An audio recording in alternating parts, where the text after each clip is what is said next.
Hey everyone, here's some winter driving tips. Allow enough time.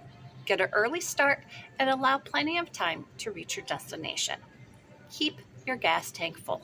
It may be necessary to change routes or turn back during a bad storm. Keep your windshield and windows clear. Use the defroster and a clean cloth to keep your windows free of fog. And of course, a scraper to clear the snow off. Slow down.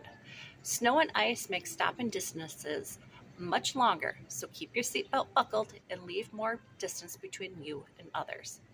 Be more observant. Visibility is often limited in winter conditions. Give snowplows room to work and stay back at least 4 car lengths. If you get stalled, stay with your vehicle and try to conserve fuel while maintaining warmth. Keep an emergency kit in your vehicle. Extra blankets, hats, gloves, jacket, a shovel, cat litter are all good things to have.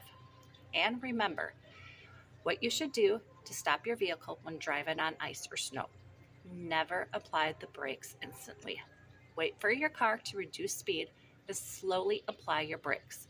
In case your vehicle begins to skid to the left or the right, turn your steering wheel in the same direction and don't hit your brakes. And remember, be safe and make sure your lights are on both the front and the back. Thank you.